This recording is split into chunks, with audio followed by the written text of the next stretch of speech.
Oke, selamat datang di pembahasan kali ini. Kita akan membedah cara cerdas buat menghadapi orang-orang yang jujur aja suka bikin energi kita habis. Tujuannya supaya kita bisa tetap fokus sama apa yang penting tanpa harus ngerasa capek hati.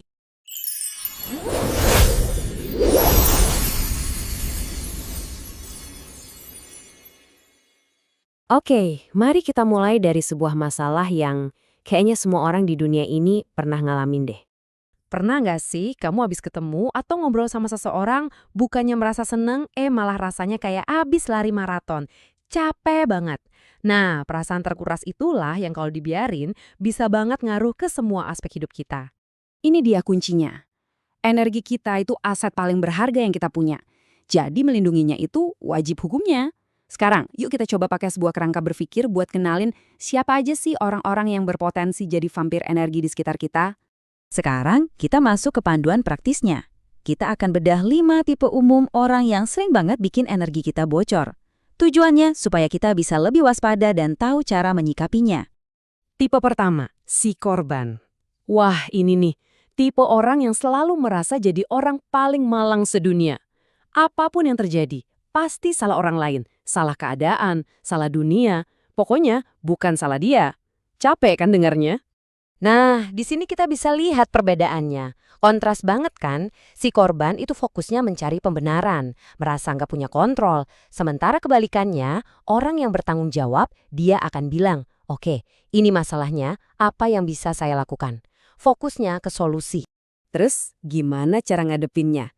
Kuncinya satu, jangan ikut nyemplung ke kolam drama mereka. Energi negatif itu nular banget loh. Daripada terus-terusan kasih validasi, coba deh pelan-pelan arahkan obrolan ke solusi. Tapi ingat, jangan sampai kamu yang malah ikut-ikutan terkuras energinya. Nah, tipe yang kedua ini, wah ini bahaya banget. Kenapa? Karena si manipulator ini mainnya halus. Mereka masuk dari zona kepercayaan, pakai kelemahan kita, cerita kita, buat keuntungan mereka sendiri. Dengerin deh kalimat ini. Ini contoh klasik banget. Mereka pakai cerita sedih masa lalunya buat membenarkan kelakuan mereka yang nyakitin. Logikanya dibolak-balik sampai kita jadi bingung. Jangan-jangan ini salah gue ya? Jadi, strateginya harus jelas. Fokus ke tindakan, bukan omongan. Omongan bisa manis, tapi tindakan nggak pernah bohong. Jaga jarak aman kalau perlu, dan selalu ingat rekam jejak mereka sebelumnya. Oke, jujur aja deh. Kita semua mungkin sesekali suka bergosip. Tapi, tipe yang ini beda level. Bagi mereka, masalah pribadi orang lain, termasuk masalahmu, itu bukan untuk disikapi dengan empati, tapi untuk jadi bahan cerita yang seru. Mereka ini tipe yang baru aja selesai ngobrol sama kamu, dengerin semua curhatanmu, 5 menit kemudian udah nggak sabar aja pengen cerita ke orang lain. Cerita kamu jadi komoditas mereka. Nah, ini yang harus diingat baik-baik. Kamu nggak akan bisa menghentikan mereka bergosip. Nggak akan bisa. Tapi yang bisa kamu kontrol adalah bahan gosipnya. Jadi, strategi paling ampuh ya saring informasi pribadi yang kamu bagikan. Kurangi amunisi mereka. Lanjut ke tipe berikutnya, si penghakim. Ini adalah orang-orang dengan kacamata kuda. Dunianya sempit, dan mereka cepat banget ngejudge orang lain dari sudut pandang mereka yang terbatas itu, tanpa mau tahu cerita lengkapnya. Contohnya kayak gini nih, mungkin kedengerannya sepele ya, tapi kalau hal-hal kecil kayak gini terus-terusan dikomentarin, dihujani kritik, lama-lama bisa menggerogoti rasa percaya diri kita loh. Saran saya, udah jangan pernah coba-coba debat sama mereka. Cuma buang-buang energi. Cara terbaik adalah jaga jarak emosional dan lagi-lagi kurangi porsi cerita pribadi yang kamu bagikan ke mereka.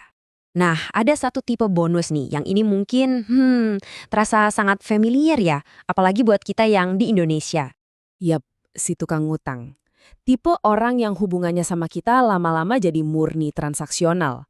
Kalau dia menghubungi kita, di kepala kita udah langsung kepikiran. Wah, pasti mau pinjam duit nih. Koneksi tulusnya udah hilang. Jalan paling bijak, apalagi kalau ini menyangkut keluarga yang nggak bisa kita hindari, adalah dengan menetapkan batasan yang tegas. Beri, tapi hanya sejumlah yang kamu benar-benar ikhlas kalau uang itu nggak kembali. Anggap aja sebagai hadiah atau sedekah. Kenapa? Supaya hatimu tenang dan hubungan nggak makin runyam. Oke, kita udah kenal nih tipe-tipenya. Terus, solusi paling gampang ya tinggal putusin hubungan aja kan, jauhin mereka. Tunggu dulu. Ternyata nggak sesederhana itu. Inilah realitanya.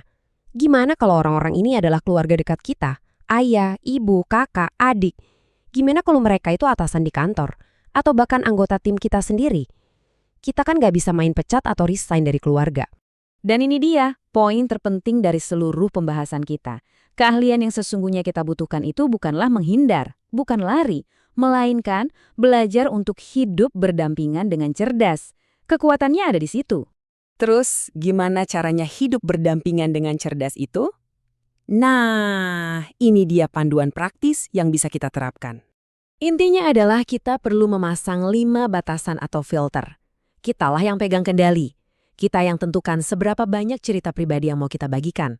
Kita yang tentukan seberapa lama waktu yang mau kita habiskan bareng mereka. Kita yang sadar kapan energi kita mulai terkuras.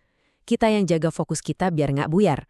Dan kita yang kelola seberapa dalam perasaan kita mau terlibat. Semuanya kita yang atur. Oke, sebelum kita benar-benar tutup, ada satu langkah terakhir. Dan ini mungkin yang paling penting dari semuanya. Ini dia tantangan terakhirnya. Setelah kita sibuk menganalisis orang lain, berani nggak kita melihat ke cermin? Gampang banget kan nunjuk sifat-sifat ini ada di orang lain? Tapi coba kita renungkan dengan jujur. Dari kelima tipe tadi, jangan-jangan ada sebagian kecil dari sifat-sifat itu yang juga hidup di dalam diri kita?